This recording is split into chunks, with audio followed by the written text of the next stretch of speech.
ये सत्संग मनोरंजन के लिए नहीं होता है, बल्कि मनोरंजन के लिए होता है। हमारे मन के दुख दर्द दूर हों, हम ढंग से जीवन जीने की कला सीख सकें, सही ढंग से हमारे जीवन का विकास हो, इसलिए ये सत्संग किया जाता है। सत्संग में सभी पहलू एक साथ तो नहीं कहे जा सकते, लेकिन जितना हम सत्संग में सुनते हैं उसमें से कुछ ही अंश अपने जीवन में आचरित कर लें तो हमारा जीवन अपने आप कल्याणमय हो जाएगा, शांतमय हो जाएगा। सदगुरु कबीर साहब हमारे इस धराधाम पर ऐसे महापुरुष पैदा हुए जिन्होंने सभी क्षेत्रों की बात कही है। व्यवहार, परमार्थ, अध्यात्म सब क्षेत्रों की बात उन्होंने कही।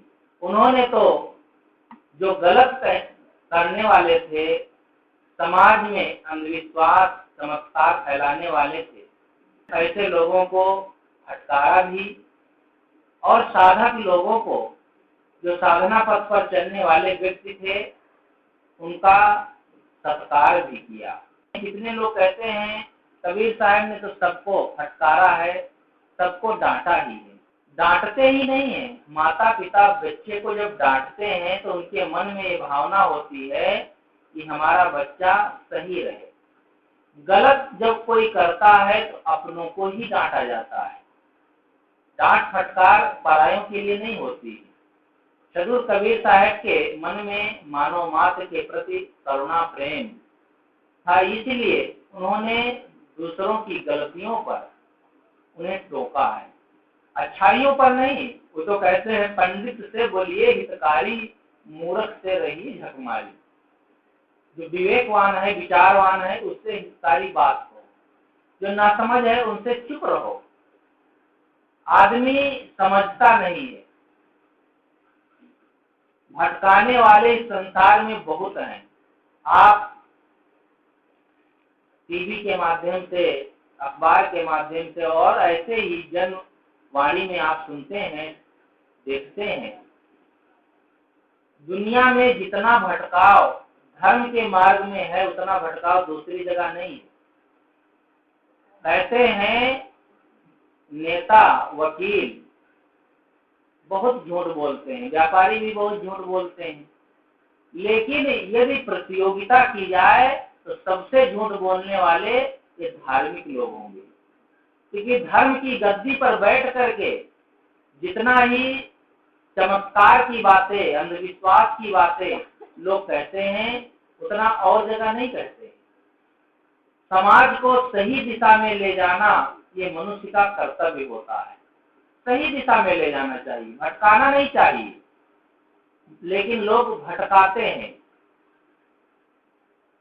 चाहे राम कहो, चाहे कृष्ण कहो, चाहे अल्लाह कहो, ये आपका विचार है। आप जो नाम जपते हैं, मंत्र जपते हैं, किसी की आराधना करते हैं, यह आपका विचार है। लेकिन यदि जीवन में सुधार नहीं हुआ तो राम राम, अल्लाह अल्लाह, कृष्ण कृष्ण कहने से कल्याण नहीं होता है। कबीर साहब ने कहा, राम के कहे जगत गति पावे, खान कहे मुख मीठा, पावक कहे पांव जो डाहे, जल कहे तृषा बुझाई। यदि राम राम कहने मात्र से किसी का कल्याण हो जाता तो पूरी दुनिया अपने आप इस संसार सागर से पार हो जाती। कहने मात्र से नहीं होता है। आप मुंह से शक्कर शक्कर कहो तो आपका मुख मीठा हो जाएगा क्या? आग आग कहने से आपके पैर गर्म हो जाएंगे क्या? पानी पानी कहने से आपकी प्यास बुझ जाएगी क्या? कहने से कुछ नहीं होता है। उसके तथ्य को समझना चाहिए। तोता को आप सिखा दो तो राम राम कहने लगता है, जो सिखा दो बस वही कहने लगता है, लेकिन उसके तथ्य को नहीं जानता है। और तथ्य को जाने बिना आदमी भटकता है और ठगाता है। संत लोग एक कहानी कहते हैं, एक बहेलिया तोता फंसा करके लाया।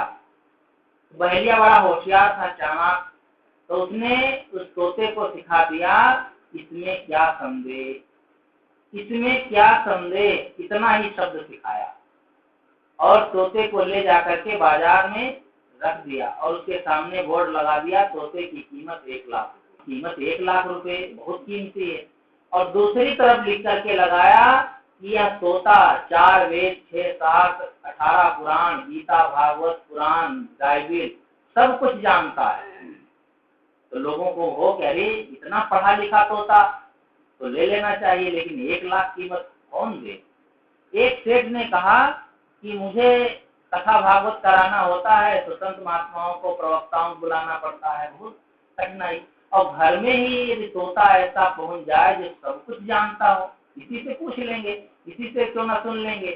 पैसा तो सेठ लोगों के पास होता है, लेकिन सद्बुद्धि नहीं होती। सद्बुद्धि हो तो मिलावटखोरी क्यों करे, दूसरे का धन क्यों हड़पे। आदमी जब गलत करता है तो यह नहीं सोचता है लौट करके हमारे ऊपर भी आएगा। एक सेठ जो मेडिसिन का व्यापारी था, दवाइयां बनाता था, उसकी फैक्ट्री में दवाइयां बनती थी। अभी सुन रहे थे नकली दवाई होती, नकली दवाई बना देता था, कम कीमत में बनती थी और ज्यादा कीमत में बेचता था। संयोग की बात, उसी का लड़का बीमार हुआ, मेडिकल से दवाई आई और दवाई जब उसको प्रयोग किया गया तो उसका लड़का मर गया। जो खोजबीन हुई तो पता चला कि उसी की फैक्ट्री में बनी हुई वह दवाई थी। अब वो सिर पर हाथ धरकर रोता है कि मैं ऐसा ना किया होता तो मेरा लड़का आज नहीं मरता। तो आप जो करेंगे तो लौट करके तो वही अपने ऊपर भी तो आ सकता है। शेख ने कहा ऐसा करो, इस तोते को खरीद लेते हैं। तोते को खरीद लिया। तोते से कहा भाई पूछ लेते हैं, सब जानता का पूछ लो, बिल्कुल सामने है। कहा भाई तोता राम, क्या तुम वेद जानते हो? तो तोता कहता इसमें क्या संदेह, शास्त्र जानते हो, कुरान जानते हो? कहा इसमें क्या संदेह, उसको तो इतना ही सिखाया गया था। आप सेठ को पता चला कि बिल्कुल तोता कहता है सब जानते हैं। घर ले गए और बड़ा प्रचार हुआ चारों तरफ कि एक तोता आया है सेठ के यहाँ, वो सब कुछ जानता है। एक पंडित जी ने कहा अच्छा। गए और कहते हैं तोता राम, क्या तुम गीता जानते हो? कहा इसमें क्या संदेह। भागवत? कहा इसमें क्या संदेह। पंडित जी ने कहा चुप रहना अच्छा है। और कहीं लौट करके तोते ने पूछ लिया किसी भागवत का मंत्र, तो मैं भी तो नहीं बता पाऊंगा, इससे अच्छा है कुछ पूछो मत। बिना पूछे ही वो चल दिए। एक मुल्ला जी ने सोचा कि मैं भी जरा देखाऊं। मुल्ला जी ने कहा तोता राम, क्या कुरान जानते हो? क्या इसमें क्या संदेह।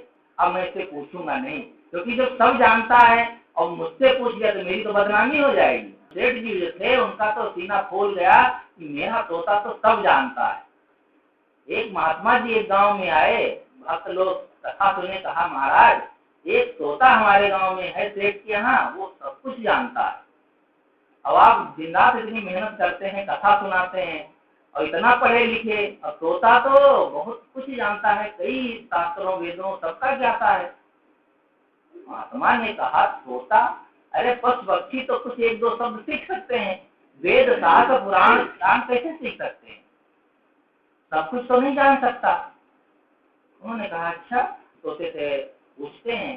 सेठ जी के यहाँ गए महात्मा जी, और महात्मा जी ने तोते से कहा तोता राम, क्या तुम वेद जानते हो? उसने कहा इसमें क्या संदेह।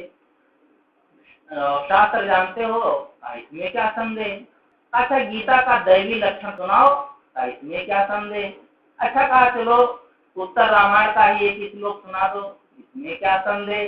कहा संदेह तुमको नहीं, संदेह हमको है, इसीलिए तो पूछ रहा हूँ, तो सुनाओ। तो वह कहे इसमें क्या संदेह।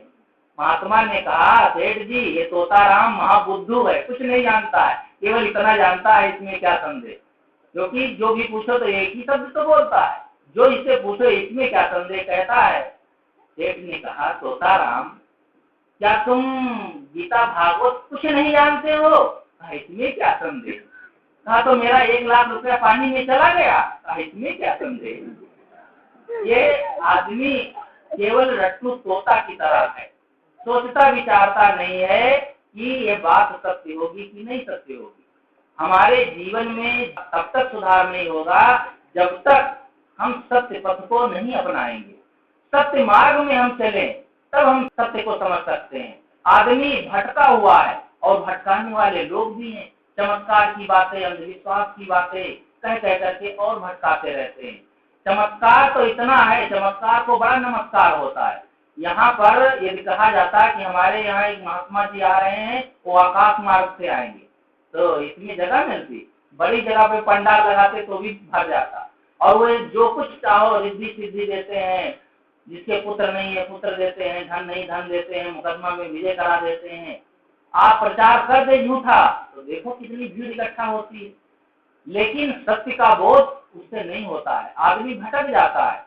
इसलिए चमत्कार में नहीं फंसना चाहिए, अंधविश्वास से ऊपर उठे तब आदमी का कल्याण हो सकता है, नहीं तो भटकते रहेंगे, कथा भागवत सुनते रहेंगे और एक कान से सुनेंगे दूसरे कान से निकाल देंगे, कोई लाभ नहीं होगा। और ऐसे ही कथा कहानियों को सुन सुन करके आप समझे कि हमारा कल्याण हो गया, हमारा बेड़ा पार हो गया, ऐसे बेड़ा नहीं पार हो सकता है।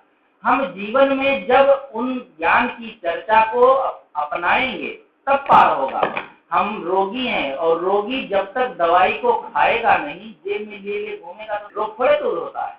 आदमी दवा नहीं करता है, रोग निवारक बूटी को ग्रहण नहीं करता है और सोचता है हम बिल्कुल स्वस्थ हो जाए, कैसे स्वस्थ हो सकता है। हम जिस परिवार में समाज में रहते हैं उन लोगों के साथ अच्छा व्यवहार करें, हमारे जीवन में सुख शांति हो। सदगुरु कबीर साहब जो अपनी बात कहते हैं वह समाज के लिए कहते हैं, मनुष्य मात्र के लिए कहते हैं। वे कहीं आकाश में हाथ उठाते नहीं, आकाशी कोई देवी देवता की कल्पना करके वे भगवान भवानी को नहीं मनाते। सदगुरु कबीर साहब मनुष्य मात्र के लिए उपदेश करते हैं। यहाँ सत्संग में हम कुछ सीखने के लिए आते हैं, जिससे हमारे जीवन में कुछ परिवर्तन हो, शांति मिले, यह ज्ञान हमें सीखना है। मैंने शुरू में कहा यह मनोरंजन का स्थल नहीं है, मनोरंजन का है, मन के विकारों को धोने का है। कबीर साहब अपनी बात जब कहते हैं तो मनुष्य के लिए कहते हैं, और वे जब गलत को देखते हैं उसके सुधार के लिए कहते हैं। कबीर साहब ने एक जगह शब्द में कहा है कि संतों बोले ते जग मारे, अन बोले ते कैसे बनी है शब्द ही कोई न विचारे। पहले जन्म पुत्र का भयो बाप जन्मिया पाछे, बाप पुत की एक नारी ये चरज कोई काछे। लंबा सा पद है, मैं थोड़ी चर्चा करके अपनी बात समाप्त करता हूँ। वे कहते हैं कि हे संतों, जब मैं तो संसार वालों से अपनी बात कहता हूँ, ज्ञान की चर्चा करता हूँ, उनको समझाना चाहता हूँ, तो वे मारने दौड़ते हैं, यानी मुझसे नाराज होते हैं। लेकिन बिना कहे बिना कुछ समझाए दुनिया के लोग समझते नहीं, गलत पथ में चल रहे हैं, गलत काम कर रहे हैं, और मैं ना समझाऊं तो मुझसे रहा भी नहीं जाता है। संत लोग क्यों धूप गर्मी में परेशान होकर के आते हैं और संतों भक्तों के बीच में अपनी बात कहते हैं, ये क्यों करते हैं? उनको लगता है लोग इस दुनिया की आग में जल रहे हैं, भोगों की आग में जल रहे हैं, राग द्वेष तृष्णा की आग में जल रहे हैं। इनसे त्राण पाने के लिए हमें कुछ ना कुछ संसार के लिए कहना चाहिए, समझाना चाहिए। इसलिए वो संत लोग समझाते हैं, लेकिन इनको बात समझ में नहीं आती है, उल्टी लगती है। अच्छा, कबीर साहब की कुछ बातें भी ऐसी हैं जो समझने में यदि ना आए तो उल्टी लगती भी है। वो कहते भी हैं, पहले जन्म पुत्र का भयो बाप जन्मिया पाछे। पहले तो पुत्र का जन्म हुआ और बाद में बाप का जन्म हुआ। अब उल्टी बात जब कहेंगे और लोग नहीं समझ पाएंगे तो नाराज होंगे, लेकिन यदि बात समझ में आए तो ये बात बिल्कुल सही है। देखो, विचार करो, जब किसी के घर में बेटे का जन्म होता है तो लोग क्या कहते हैं? उनके घर में बाप जन्मा है, ये कहते हैं पुत्र जन्मा है। पहले यही तो कहते हैं, अमुक के घर में पुत्र जन्मा है। और जब वही पुत्र बड़ा होता है, वो पढ़ लिख करके उसकी शादी होती, तब भी बाप नहीं बनता है। शादी के बाद यदि बच्चे हुए तब वो बाप कहलाता है। तो पहले कौन जन्म हुआ? पुत्र का हुआ कि नहीं? बाप तो बाद में जन्म लिया, पहले जन्म पुत्र का भयो बाप जन्मिया पाछे। पहले पुत्र बना, उसके बाद बाप बना। तो बात तो सही है, विचार करे तो बात सही है, लेकिन समझ में नहीं आती तो उल्टा लगता है। और कबीर साहब कहना क्या चाहते हैं कि यदि माता पिता का सुधार हो जाए तो पुत्र का सुधार अपने आप होगा। यहाँ पर सामाजिक सुधार की बात कहते हैं। जिस घर में माता पिता अपने जीवन को ठीक ढंग से नहीं जीते हैं, उस घर में बच्चों का सुधार नहीं हो सकता है। बच्चे कोमल मिट्टी के समान होते हैं, कोमल पौधे के समान होते हैं। कोमल मिट्टी में कोई छाप लगाए लग जाए। कोमल पौधा यदि टेढ़ा हो जाए तो आप उसको सीधा कर सकते हैं, एक छड़ी लगा दें, रस्सी से बांध दे, सीधा हो जाए। लेकिन वही पौधा यदि पेड़ बन गया और टेढ़ा है तो उसको सीधा नहीं कर सकते। बच्चों का हृदय कोमल होता है। गलत हम खुद सिखाते। सुल्ताना डाकू की बात आप सुन रहे थे, माँ ने ही तो सिखाया। गलत सीख दी और उसका परिणाम क्या हुआ? अयोध्या के बारे में जानते हैं, वहाँ के आचार्य नरेंद्र देव, जो पहले उनका नाम नरेंद्र था, उन्होंने एक जगह आत्मकथा में लिखा है कि मैं मामा के घर में गया तो मामा से एक आदमी मिलने आ रहा था। मामा ने खिड़की से देखा और कहा, बेटा नरेंद्र, कह देना उससे कि मामा जी घर में नहीं। नरेंद्र गया तो कहा, अरे बेटा नरेंद्र, तुम्हारे मामा जी कहाँ हैं? कहा, मामा जी ने कहा है कह दो मामा जी घर में नहीं। कहा है तो वही उन्होंने तो कहा है। अब बेचारे उनको, उनके ऊपर तो सैकड़ों घड़ा पानी पड़ गया, क्या करें? अब उनको तो मिलना पड़ा। आकर के वो मिले, मिल करके उनको लज्जित भी होना पड़ा। नरेंद्र ने लिखा कि मैं नहीं जानता था कि मामा जी मुझे झूठ बोलना सिखाते हैं। झूठ बोलने की सीख कौन देता है? परिवार के लोग, समाज के लोग। यदि हमारा परिवार सुधर जाए, समाज सुधर जाए तो फिर क्या सुधार होगा? अच्छा, परिवार समाज कोई वस्तु ही नहीं होती। एक एक व्यक्ति मिलकर के परिवार बनता है और एक एक व्यक्ति मिलकर के समाज बनता है। समाज का सुधार यदि हम करना चाहते हैं तो पहले अपना सुधार करें। व्यक्ति का सुधार ही समाज का सुधार होता है। लेकिन आदमी समाज सुधार के लिए तो बहुत बीड़ा कस लेता है, लेकिन अपना सुधार नहीं करना चाहता। अपना हम सुधार करें, व्यक्ति सुधर जाए, समाज सुधर जाएगा, देश सुधर जाएगा। एक घर में एक बच्चे को उसके पिता ने भारत का नक्शा ला कर दिया। तो एक तरफ भारत का नक्शा था, दूसरी तरफ एक मनुष्य बना था। जब वो रख करके चला गया खेलने तो उसकी छोटी बहन ने उसके 4 टुकड़े कर दिए। अब वो आया तो रोने लगा। पिता ने कहा, क्यों रोते हो? कहा, बहन ने 4 टुकड़े कर दिए जो नक्शा आप लाए थे। अरे फिर से जोड़ लो। कहा, मुझे क्या पता भारत में कहाँ उत्तर प्रदेश है, कहाँ बिहार में, नहीं जोड़ पाऊंगा। कहा, अच्छा, मनुष्य के जानते हो ना, आदमी के हाथ कहाँ होते हैं, आदमी का सिर कहाँ होता है? हाँ जानते हैं। अब वैसे ही उलट करके रखो और जो पीछे तरफ मनुष्य का चित्र है उसको तुम जोड़ दो। उसने ऐसा फिट कर दिया, हाथ की जगह हाथ, सिर की जगह सिर, और टेप लगा दिया और कहा उलट दो। उलट के देखा तो भारत का नक्शा सुधर गया। ये एक मनुष्य का सुधार हो जाए, मनुष्य ठीक हो जाए तो भारत क्या, पूरा संसार का नक्शा सुधर सकता है। लेकिन ऐसा हम सुधार नहीं चाहते। हमें तो धन चाहिए। आदमी को धन नहीं मानना चाहिए, जन को धन मानना चाहिए। आप लोग ध्यान देंगे, धन धन नहीं होता है, जन धन होते हैं। हमारे परिवार के लोग धन है। परिवार के लोग खुश रहें, परिवार के लोगों को सुविधा मिले, शांति मिले, यह हमें चाहिए। मैं भी आप लोगों से एक शिकायत करना चाहता हूँ। देखो, आप लोग बिल्डिंग बना देते हैं, बड़ी बड़ी बिल्डिंग, लाखों करोड़ों की, लेकिन माताएं बहनें हैं दोपहरी में धूप में जाती हैं बेचारी लैट्रीन खेतों में, और लैट्रीन नहीं बना सकते। 1000-2000 का काम नहीं करोगे, कीचड़ पानी में कितना परेशान। दुनिया भर का काम कर लेंगे, लेकिन ये नहीं है घर में लैट्रीन हो, बहू आई है, बेटी है, उनकी भी परेशानी कितनी होती है। देखो, यहाँ से 1 किलोमीटर 2 किलोमीटर तक कोई आड़ नहीं है, कहाँ जाएं? लेकिन इस पर कोई ध्यान नहीं देते हैं। घर घर होना चाहिए। आप गुजरात में जाइए, छत्तीसगढ़ में जाइए, कोई घर ऐसा नहीं मिलेगा, गरीब से गरीब झोपड़ी होगी। घर बाद में बनाएंगे, लैट्रिन पहले बनाते। उसमें क्या लगता है? 2-4 हजार लगता है। 10-20 साल जो है वो भरती ही नहीं, गड्ढा खोद दिए बन जाता है। सफाई भी रहती है, और ऐसे समय में आप कभी जाना चाहें तो ठीक है, लेकिन घर में व्यवस्था सबको करना चाहिए। तो मैं ये कह रहा था कि घर वालों को सुख सुविधा मिले, घर वालों को अच्छी व्यवस्था मिले, ये जन को धन मानना चाहिए। हमारे परिवार वाले हैं, खाने को ना मिले, उनको अच्छे कपड़े ना मिले, खूब जोड़ते जाओ, मकान पर मकान लोग बनाते हैं, बैंकों में भरते चले जाते हैं, और घर वाले फटे हाल में रहते हैं, खाने की व्यवस्था नहीं। तो क्या मतलब होता है? वो धन किस काम आएगा? वो धन कोई काम का नहीं है। जिस धन से हमारी शारीरिक व्यवस्था ना हो, हमारा वो धर्म का क्षेत्र में ना लगे, वह धन किस काम का होता है? लेकिन करते हैं। यहाँ पर गोंडा के पास एक कर्नेलगंज है, सच्ची घटना मैं कहता हूँ, कहानी नहीं बता रहा हूँ। एक सेठ तो इतना धन इकट्ठा किया, खूब धन, पैसा रुपया जेवर इकट्ठा करके रखा, घर वालों को ठीक से भोजन न दे, कपड़े फटे पहने रहे, लेकिन खूब इकट्ठा करे। सरकार को पता चला, छापा पड़ा, अंग्रेज गवर्नमेंट जमाने की बात है, छापा पड़ा तो सारा धन गवर्नमेंट बटोर ले गई।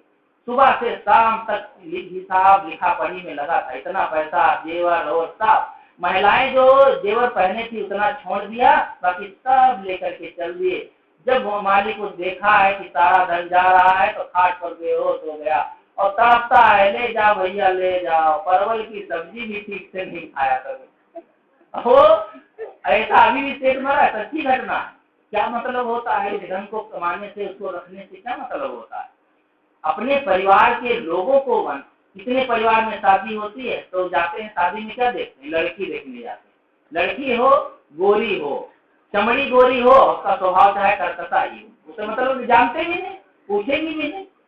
है ठीक है, स्वभाव अच्छा है, उसकी सुंदरता है, दोनों तो सोने में सुगंध है, लेकिन स्वभाव को जानो, उसके विचारों को समझो, उसके परिवार को समझो। क्या देखने जाते? माँ बाप जाते हैं, उनकी माँ भी जाएंगी, लड़का भी देखने जाता है। क्या देखने जाते हैं? और देख करके आएंगे, शादी होगी, 4 दिन बाद लड़ाई शुरू कर देंगे। पत्नी क्या करते हैं? पत्नी जब शादी होती है तो कहते हैं, पत्नी कहती है पति को, तुम तो बिल्कुल चंद्रमुखी हो, और वो कहते हैं तुम तो मेरे प्राण प्रिय हो। लेकिन थोड़े दिन बाद झगड़ा होता है तो चंद्रमुखी नहीं कहते, तुम तो सूरजमुखी हो। और वो कहते हैं तुम बस नाथ रह गए, प्राण नाथ, प्राण नाथ नहीं, केवल नाथ। और थोड़ी दिन बाद और बच्चे हुए, झगड़ा बढ़ा तो कहते तुम तो ज्वालामुखी हो गई हो, और वो हो जाती है नाथ। यही कहानी शुरू होती है।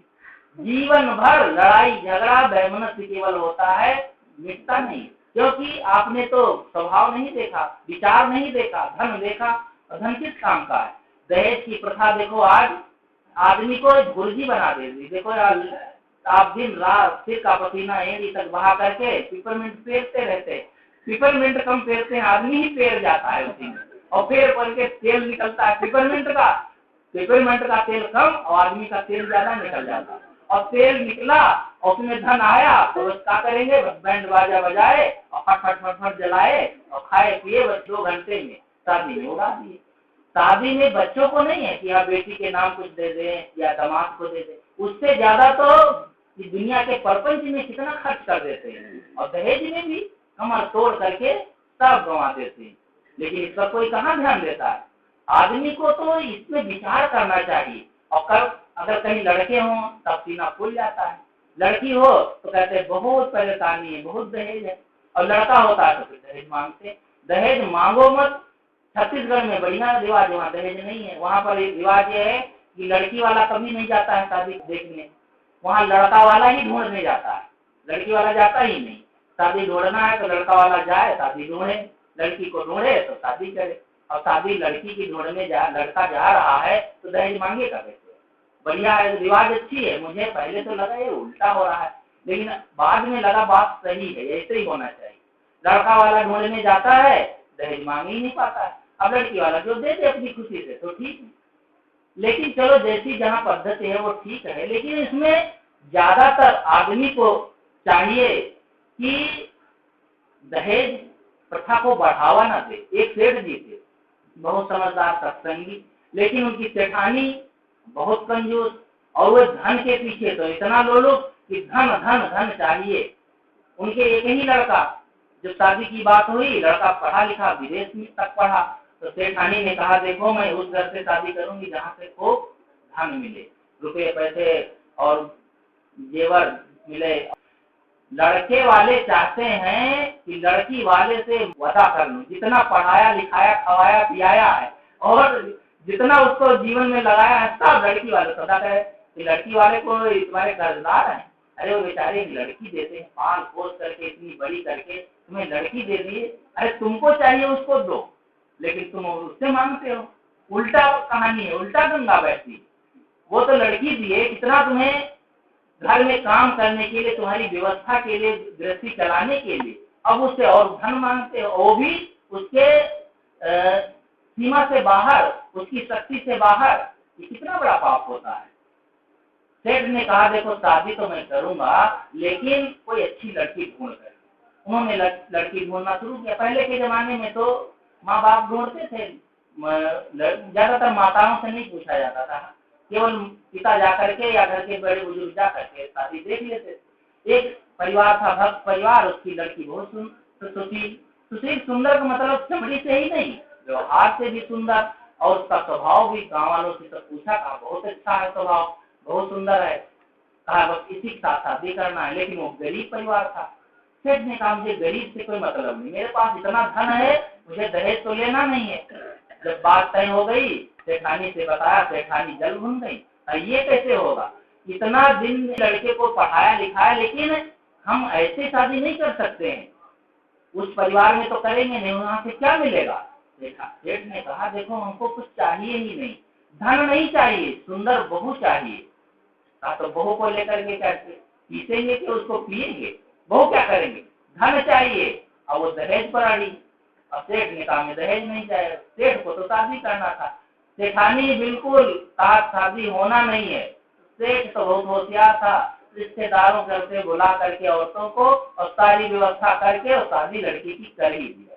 अब शादी हो गई, बहू घर में आई, और बहू जैसे ही घर में प्रवेश किया तो लोगों ने कहा ये तुम्हारी सासू है, इनके पैर छुओ। तो बहू जैसे ही झुक के पैर छूने चलती है, सेठानी कहता है दूर रह, दू भिखारी कहीं, मेरे पैर मत छूना। भिखारी बन के आई ना, घर से कुछ लाई ना कुछ, पता नहीं कहाँ से सेठ बुढ़वा शादी कर लिया। और पहले दिन इतना जोर से झड़क दे कोई बहू के सामने, तो बहू को कैसे लगेगा। लेकिन बहुत समझदार थी, सत्संगी परिवार की, वो कुछ नहीं बोली, चुपचाप।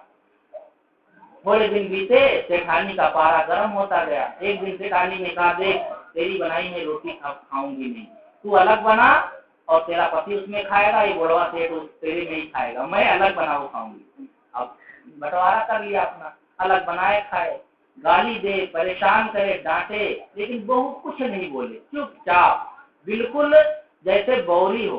बौरी नहीं थी, लेकिन वो सहनशीलता थी, सहती गई।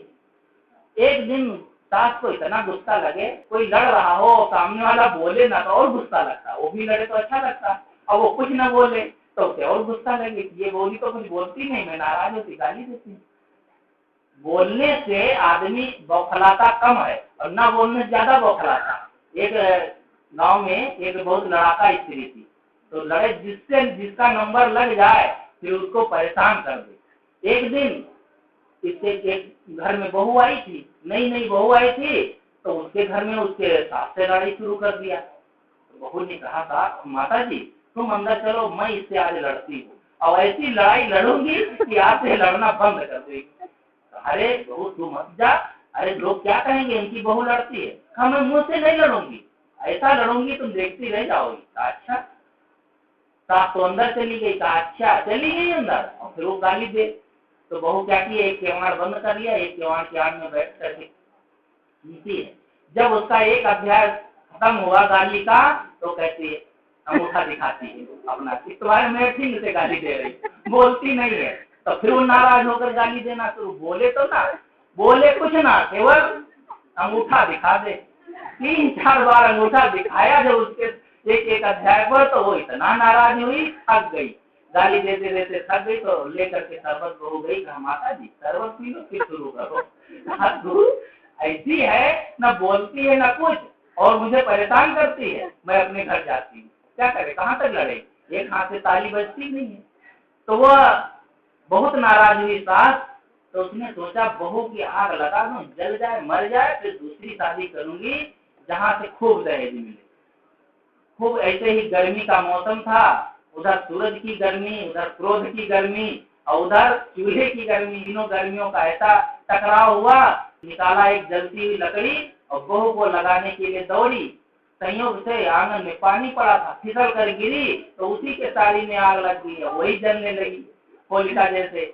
जब जलने लगी चिल्लाई, तो बहू दौड़ करके कम्बल ले गई और उसे उठा करके बचा लिया। लेकिन बचा क्या, आजकल माताएं साड़ी पहनती में बचने वाला नहीं है, मिनट भर में काम तमाम फुर से। तभी वो बहुत जल गई। देखो किसी की आग लग जाए, पानी नहीं डालना चाहिए, कम्बल से या बोरा से किसी प्रकार से उस आग को आदमी को ढक देना चाहिए, जिससे हवा ना प्रवेश करे और आग बुझ जाए, नहीं तो गोले पड़ जाएंगे। तो बुझाया तो भी बहुत जल गई और बेहोश हो गई। थोड़ी देर में होश आया तो आंखें तरे तर कहते तेरे कारण जली हूँ, तू मेरे घर में ना थी तो मैं नहीं जलती।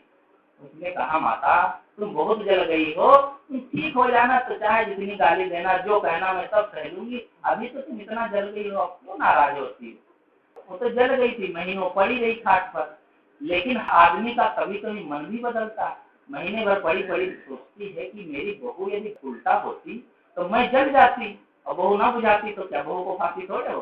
अरे बहू जले तो सास और ससुर को जेल हो, लेकिन सास के जलने पर बहू को कुछ नहीं होना। अगर ये बहू उल्टा होती, मैं जल जाती तो क्या होता। लेकिन ये बहू तो इतनी सुशील है, इतनी समझदार है, देवी है।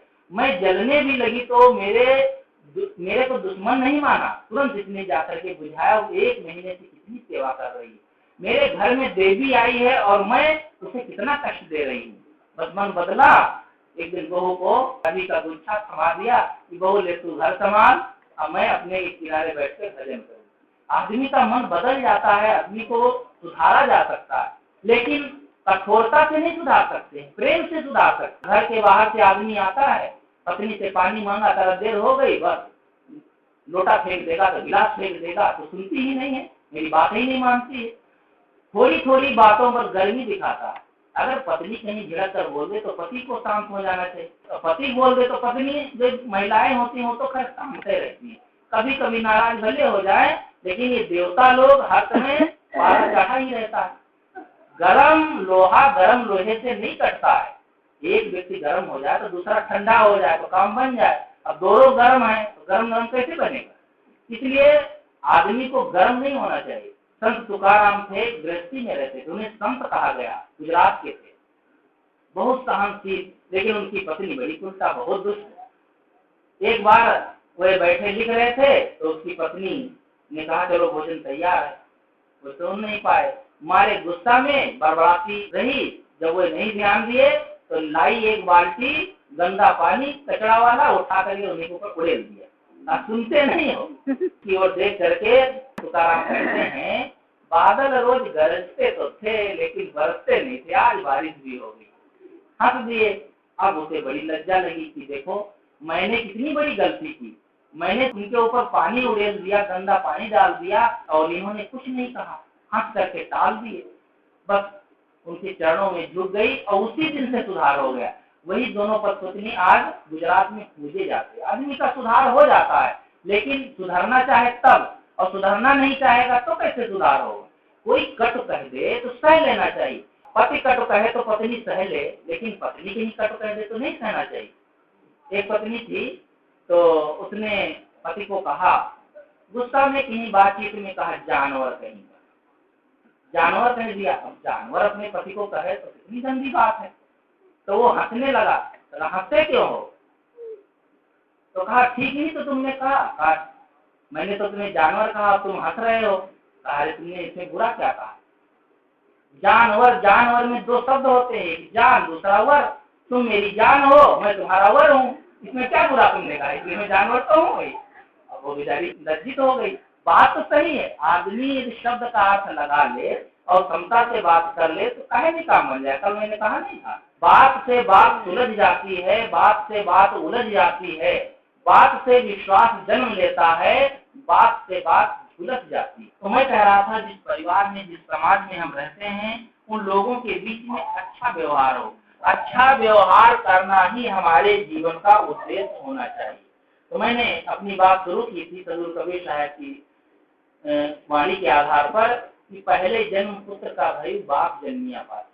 उन्होंने उल्टवासी कही है, लेकिन उसका भाव यह है कि पहले माता पिता का सुधार हो, उसके बाद बच्चे अपने आप सुधरते। माता पिता का सुधार यदि नहीं होगा तो बच्चों का सुधार नहीं हो सकता। पहले बच्चा माँ के पास जाता है, उसके बाद पिता के पास जाता है। माता पिता का जैसे होंगे वैसे ही बेटे होते हैं। उसके बाद बच्चा जाता है समाज में। समाज जैसा होगा, जैसे जिनके साथ में वह बैठता उठता होगा, उनके साथ में वह वैसा बन जाता है। लेकिन आदमी वैसा कहाँ हो पाता है। समाज के लोग जो अगुआ लोग होते हैं, प्रवक्ता लोग होते हैं, वही समाज को भटकाते रहते। बच्चा जब समाज में जाता है, गलत दोस्त मिल जाते हैं तो बीड़ी पीना, सिगरेट पीना सीख जाता है। हम लोगों को तो बीड़ी सिगरेट का धुआं ही नशा कर देता है। कोई पीने लगे तो वहाँ बैठना मुश्किल है, कभी जीवन में पिया ही नहीं, उसकी सुगंधी ही नहीं अच्छी लगती। लेकिन ऐसा संग मिले, ऐसा वातावरण मिले, तब ऐसा हमारे अगुआ पथ प्रदर्शक हमें सीख दे। लेकिन पथ प्रदर्शक क्या है? आप रामायण की, महाभारत की कहानी, एक भागवत की कथा को एक तरफ कथा कहेंगे और दूसरे तरफ जाकर के सिगरेट उड़ाएंगे, तम्बाकू खाएंगे, और वो कथा में भी कहते हैं। वो जब जीवन की व्यथा ही नहीं गई है तो कथा से क्या होगा? अपने जीवन की व्यथा, अपने जीवन का तो दुख दूर करो, तब कथा हो। गुरु जी के पास एक आए राम, उस समय 10-15 साल पहले की घटना है। तो उन्होंने बताया कि महाराज, हमारे यहाँ जो रामलीला करने वाले जितने हैं, चाहे हनुमान हो, चाहे राम हो, चाहे लक्ष्मण हो, तो एक एक पाउच पी लेते हैं तब मंच पर जाते हैं, बिना पाउच पिए उनको मंच पर नहीं जाना। वहाँ के प्रबंधक ने कहा कि कम से कम 500 थैली पाउच वहाँ पर मिले। शराब पी करके राम कथा, धर्म की कथा होगी तो कैसे जीवन में सुधार होगा? इसलिए धार्मिक लोग, अगुआ लोगों का सुधार होना चाहिए। मैं एक उदाहरण मुझे याद आया, एक पंडित जी थे, तो एक कथा बहुत बढ़िया भागवत की, रामायण की कहते थे। उनके कथा में बड़ी भीड़ होती थी। एक बार उनके जन्मभूमि के पास में ही कथा हो रही थी, तो उनकी पत्नी ने सोचा हम भी चले कथा सुनाएं। पंडित जी की बड़ी प्रशंसा होती, कई महिलाओं में बैठकर कथा सुनी। पंडित जी को पता नहीं कि हमारी भी देवी जी आई हैं। कथा सुनी, जब लोग कथा समाप्त हुई तो प्रशंसा करने लगे, लेकिन कुछ लोग आलोचना भी किए। पंडित जी कथा तो बहुत बढ़िया कहते हैं, अच्छी बात कहते हैं, लेकिन ये जो तम्बाकू खाते रहते हैं ये ठीक नहीं। अब तम्बाकू खाते हैं बीच बीच में, और लाल फूक की चीटें उधर सामने पुस्तक रखे हैं, उस पर पढ़ती हैं, और मंच पर बैठे हैं व्यास गद्दी पर, उस पर गिरती, वो गंदी, गंदा काम नहीं करना चाहिए। तम्बाकू तो नहीं खाना चाहिए, और फिर जब कथा कहते तब तो खाना नहीं चाहिए। आलोचना जब सुना उनकी पत्नी ने तो उन्हें बड़ा खराब लगा। अपने प्रिय की प्रशंसा तो पसंद है, आलोचना तो किसी को नहीं पसंद है। घर में पंडित जी जब पहुंचे तो पत्नी ने कहा, पंडित जी तम्बाकू छोड़ दो। कहा क्यों? कहा मैं कथा सुनने गई थी तो बहुत बढ़िया तुम्हारी कथा लगी। तो कहा उसमें तम्बाकू और कथा से क्या मतलब? कथा और तम्बाकू से मतलब यह है कि तम्बाकू के खाने के कारण लोग तुम्हारी निंदा करते हैं, कि मंच पर बैठकर कथा कहते हैं, जो मुंह से इनकी लाख की चीटें निकलती हैं पुस्तक पर पड़ती, गंदी होती है। पंडित जी ने कहा देखो महारानी, कथा तो कहो आज से ही छोड़ दें, लेकिन ये तम्बाकू मेरी बूटी है, इसको तो मैं नहीं छोड़ सकता हूँ। कहा क्यों? कहा तुम समझती नहीं हो, तम्बाकू के बगैर मेरा काम बनता ही नहीं, मुझे नशा नहीं आएगा तो मैं कथा कैसे कहूँगा? तो कहा तुम्हारी आलोचना होती है। कहा आलोचना तो कल से नहीं होगी। कहा कैसे? मैं पंडित हूँ, विद्वान हूँ, नहीं जानते? मैं ऐसी चाल चलूंगा कल समाज में कि सब लोग प्रशंसा करेंगे, कोई निंदा नहीं करेगा। हाँ ऐसी बात, तब तो तुम तम्बाकू खाओ चाहे गोबर खाओ, कोई बात नहीं, हमको चिंता नहीं, लेकिन प्रशंसा हो। दूसरे दिन बैठ गए पंडित जी मंच पर, शुरू किए कथा।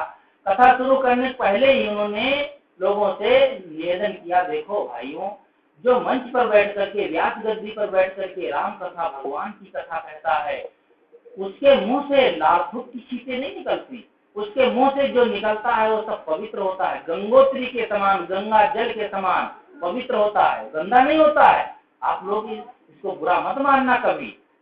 सब लोग हाँ पंडित जी बिल्कुल सही कह रहे हैं, भाई भगवान का जो नाम ले तो उसके मुख से गंदगी कैसे निकलेगी? अब सब प्रशंसा किए।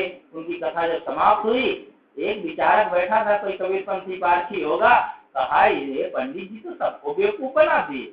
अरे मुंह से कहीं गंगोत्री निकलेंगे, वो भी लाखों तम्बाकू खाई हुई चीजें। गया अपने घर, पड़ोस में ही घर था, पीस करके सफेद सफेद चूरन लाया पुड़िया में, और कहा पंडित जी कथा खत्म हो गई, थोड़ा मेरा प्रसाद ले लीजिए। पंडित जी ने सोचा चलो कोई बात नहीं, मिश्री जैसे सफेद सफेद लग रहा था, एक बड़ी चुटकी भरा मुंह में रखा तो बिल्कुल खराब लगा, मुंह खराब हो गया, न मीठा न खट्टा। कहा भाई ये कौन सा प्रसाद है? उन्होंने कहा पंडित जी जरा हमें माइक दे दो तो माइक में बता दे। अच्छा लो भाई माइक, क्योंकि सब लोग सुन ले इसीलिए उसने माइक में कहा, पंडित जी मैं गरीब आदमी हूँ, और मेरे पिता भी गरीब थे, मेरे बाबा भी गरीब थे, गरीबी मेरे सनातन से चली आ रही है। मेरे बाबा मर गए, मेरी दादी मर गई, मेरे चाचा मर गए, सब मर गए, लेकिन उनकी हड्डियां आज तक प्रयाग में नहीं ले जा पाया, क्रियाकर्म कुछ कर नहीं पाया। जब मैंने आज सुना कि मेरे गांव में ही गंगोत्री आ गई है, तो मैंने सोचा क्यों ना अपने पुरखों को तार लो। तो उन्हीं की हड्डियां रखी थी, उन्हीं को पीस करके महाराज ले आया। आप के मुंह में गई, गंगा में पड़ी सब मेरे पुरखे तर गए। अरे जाने तूने तो मेरी सब क्रिया भ्रष्ट कर दी, अपने पुरखों की हड्डियां खिला दिया। भाई हड्डियां खिलाया कहाँ, वो तो गंगा में गई है ना, आपके मुंह से गंगोत्री निकलती है, गंगा में डाल दिया, आप सब तर गए। अब उनको इतनी घृणा हुई कि आज से मैं तो तम्बाकू नहीं छूंगा, चाहे जो। आदमी को घृणा होती है ना तभी छोड़ देता। तो जो अगुआ होते हैं, समाज के पथ प्रदर्शक होते हैं, वे यदि सुधार नहीं करेंगे तो आदमी कैसे सुधरेगा। आदमी को सुधरना चाहिए, विचार करना चाहिए। हम विचार कहाँ करते हैं, विचारते हैं कहीं क्या। समाज को देखते हैं, देश को देखते हैं, सब कुछ देखते हुए भी आंखें मूंद लेते हैं। मंच पर बैठ करके लोग कहते जाते हैं, राजा सगर की पत्नी को 60,000 बच्चे एक साथ पैदा होते हुए, सब कहते हैं वृंदावन बिहारी की जय। कोई नहीं पूछता है भाई 60,000 बच्चे कैसे, फतेहपुर अस्पताल में 60 बच्चे एक महिला के पैदा हो गए, कोई आप मानने तैयार नहीं है। लेकिन 60,000 बच्चे पैदा हो गए और हनुमान जी सूरज को निगल गए। पृथ्वी से 13 लाख गुना बड़ा दहकता हुआ आग का गोला है सूरज, उसको हनुमान जी निगल गए। प्रातः काल रवि भक्ष लियो तो तीनों लोग भयो अंधियारो, खूब झूम झूम के गाते हैं और कोई पूछने वाला नहीं। क्या यह बात सही हो सकती है, सब मानते हैं। कुंभकर्ण की जो मूंछ थी जानते हो, 4 योजन लंबी थी, 12 किलोमीटर। बताओ कोई नाई कैसे बनाता होगा, फावड़ा से बनाता होगा, कैसे बनाता होगा मूंछ की। नाक 1 योजन लंबी, 3 किलोमीटर की। कैसे आदमी कहने, ऐसा कहीं आदमी होता है, लेकिन लोग कह देते हैं। अभी देखो गणेश जी का चित्र देखते हैं, गणेश जी के ऊपर तो सिर है हाथी का और धड़ है बच्चे का। कहीं ऐसा कोई बच्चा पैदा होता है, बच्चा कैसे होगा। लेकिन हम मानते रहते हैं ऐसे होते होंगे, ऐसा लिखा है तो क्या गलत हो सकता है। जो लिखा है वो सच नहीं होता, जो चमकता है सब सोना नहीं होता है।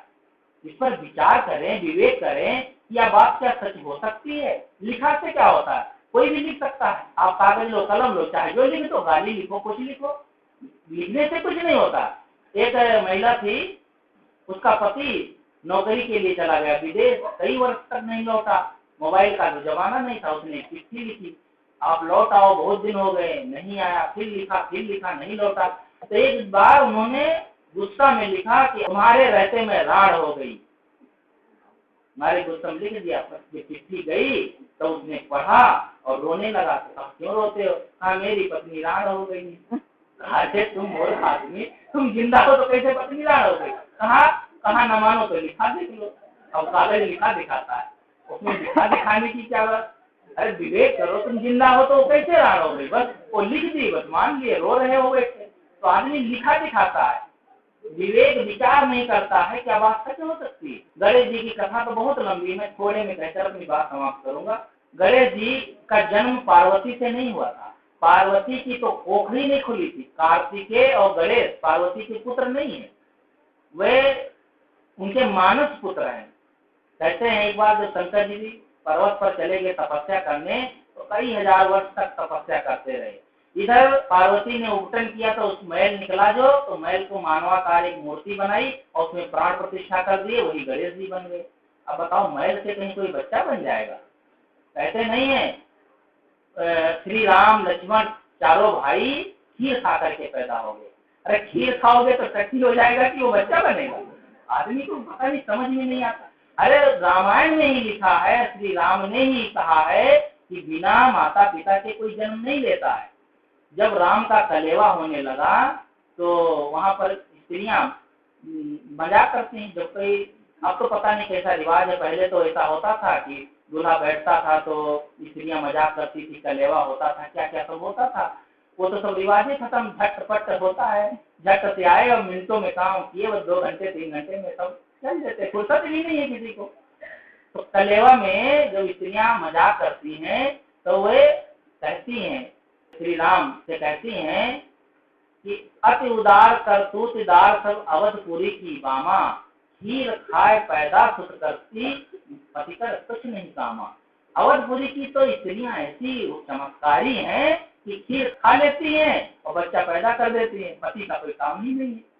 तो श्री राम ने कहा कि सखी वचन सुनकर रघुनंदन बोले मृद मुस्काते, आपन चाल छिपाओ प्यारी कहो आने की बातें। कोई नहीं जन्मे मात पिता बिन, बांधी वेद की नीति, और तुम्हारे सब तो मही से उपजे, अतः मरे नहीं रीति। मही माने पृथ्वी से, तुम्हारे से तो पृथ्वी फोड़ फोड़ करके निकलती है, पिताजी पृथ्वी फोड़ कर निकली नहीं, ऐसा कहा जाता है। तो उन्होंने भी मजाक किया, लेकिन उसमें कह भी दिया कि वेद की नीति है, यानी विचार पूर्वक कहा जाता है। शास्त्रों में लिखा गया बिना माता पिता के किसी का जन्म नहीं होता है। श्री राम ने ही कह दिया है, लेकिन लोग कह देते हैं कि खीर खा के कोई पैदा हो गया। तो मैं कह रहा था कि उन्होंने उपटन किया, तो एक मानवाकार मूर्ति बनाई और उसमें प्राण प्रतिष्ठा कर दिए, तो बच्चा बन गया। बच्चा जब बड़ा हुआ तो उसको गेट पर रख दिया रखवाली के लिए कि देखो जंगल का मामला है, कोई अंदर ना आने पाए मेरी बिना आज्ञा के। जब शंकर जी तपस्या करके आए तो घर में घुसने लगे। भाई अपने घर में कोई पूछता थोड़े किसी से, गेट कीपर से क्यों पूछेगा। तो उन्होंने रोक दिया। गणेश जी ने कहा अंदर क्यों जा रहे हो, कहाँ रहते हो, क्या नाम है। आज तुम मेरे से पूछता, अरे मेरा घर है। तुम्हारा घर कैसे, मेरी माँ रहती है। मेरी माँ ने कहा है कि बिना मेरी आज्ञा के कोई अंदर नहीं आ सकता है। और शंकर जी भी बहुत लपेटे, सांप लपेटे, ऐसे नंग धड़ंग थे, उनको लगा कि ये तो कोनो भूत आ गया है, तो उनको रोक दिया। अब लड़ाई होने लगी, शंकर जी भी नाराज हो गए। कहते हैं हजारों वर्ष तक लड़ाई होती रही, लेकिन कोई नहीं पार पाया, क्योंकि गणेश जी भी ताकतवर और शंकर जी। अब बताओ, हजारों वर्ष तक लड़ाई हो दरवाजे पर, और माँ घर में बैठी हो, क्या पता नहीं लगाएगी कि बच्चा भूखा है कि प्यासा है, बुलाएगी नहीं, खिलाएगी नहीं, लड़ाई होती रहेगी। सब कहानियां लिखी हैं, मैं तो अपनी तरफ से गढ़ नहीं रहा हूँ। जब शंकर जी नहीं पार पाए तो उन्होंने उठाया त्रिशूल और गणेश का सिर काट दिया। अंदर गए, कहा तुम पता नहीं कि दरबारी को रख ली हो, वो अंदर नहीं आने देता था, आए कैसे, आए कैसे, उसका सिर काट दिया गुस्सा में, तब आए। अच्छा, वो तो अपना बेटा था और तुमने सिर काट दिया, अब मैं मर जाऊंगी, बचूंगी नहीं, कुएं में कूद पड़ूंगी। अरे मरो मत, मैं कोई व्यवस्था करता हूँ। बाहर निकले तो एक हाथी जा रहा था, शंकर जी ने हाथी का सिर काटा और गणेश जी ने फिट कर दिया। अब बताओ, बच्चे का इतना छोटा सिर, इतना बड़ा हाथी का धड़ में बच्चे के इतना बड़ा सिर कैसे फिट कर दिया। बहुत बड़े सर्जन रहे होंगे, आजकल का कोई सर्जन नहीं कर सकता। ये जब फिट कर दिया तो हथनी रोने लगी, मेरे पति को क्यों मार डाला। तो उन्होंने एक केकड़ा को का सिर काट के हाथी में फिट कर दिया। और आज हाथी के सिर में कोई केकड़ा का सिर नहीं है, लेकिन गणेश जी के सिर धड़ में आज हाथी का सिर फिट है। क्यों फिट है, क्योंकि कागज में है, पुस्तकों में लिखा है। प्रत्यक्ष तो कहीं ऐसा होता ही नहीं, लोग मानते हैं। अब ऐसी कथा कहानी लोग कहते हैं, लोग सिर पर होते चले जाते हैं, लोग कोई विचार नहीं, विवेक भी नहीं, सोचते भी नहीं है, ना किसी से पूछते हैं, ना इसकी जानने की चेष्टा है। विवेकवान विचारवान ऐसा नहीं मान सकते हैं। एक जगह ऐसी कथा कह रहे थे प्रवक्ता, तो एक विचारक ने कहा पंडित जी, मैं भी जो आप कथा कह रहे हैं इसी अनुरूप एक घटना बताऊं, क्या आप मानेंगे।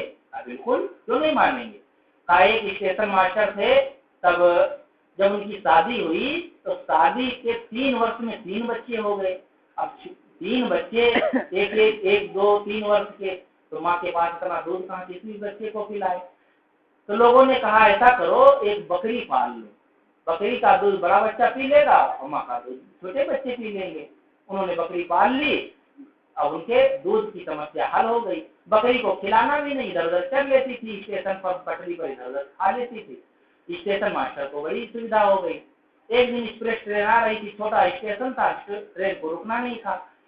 बकरी जाकर के पटरी पर चढ़ने लगी, स्टेशन मास्टर गए उससे हटाने के लिए, जब तक ट्रेन आ गई। और ट्रेन, बकरी, स्टेशन मास्टर तीनों का एक्सीडेंट। अब एक्सीडेंट में तो क्या ट्रेन थोड़े पलट जाएगी। स्टेशन मास्टर कट गए, बकरी भी कट गई। तुरंत ट्रेन रुकी, उन दोनों को ले जा करके अस्पताल में भर्ती किए, रेलवे यार्ड में। डॉक्टरों ने वहां सलाह किया, कहा अरे ये तो दोनों जिंदा हैं। स्टेशन मास्टर का नीचे का हिस्सा पूरा कट गया है, बकरी का आगे का हिस्सा कट गया। ऐसा करते हैं, जो कट गया उसको काट सकते हैं, और जो अच्छा भाग है उसको जल्दी से जोड़ दो। स्टेशन मास्टर का ऊपर का हिस्सा और बकरी का पीछे का हिस्सा दोनों को जोड़ दिया गया, क्योंकि एक जीव तो बच जाए कम से कम।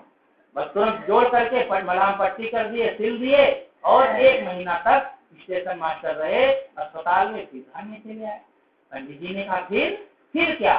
जब घर में आए तो स्टेशन पर जाते थे, वो झंडी दिखाते थे, टिकट काटते थे, और क्या। जब घर में आते थे तो 1 लीटर सुबह 1 लीटर शाम को दूध देते थे। ऐसा कैसे हो सकता है। कहा गणेश जी में हाथी का सिर फिट हो सकता है, तो स्टेशन और बकरी नहीं जुड़ सकते हैं क्या? स्टेशन मास्टर नहीं जुड़ सकते हैं? आदमी को समझ नहीं है कि क्या ये ऐसा हो सकता है, विवेक विचार नहीं करते हैं, इसलिए लोग भटकते रहते हैं। मैं अपनी बात और अधिक न बढ़ा करके यहीं पर समाप्त करता हूँ।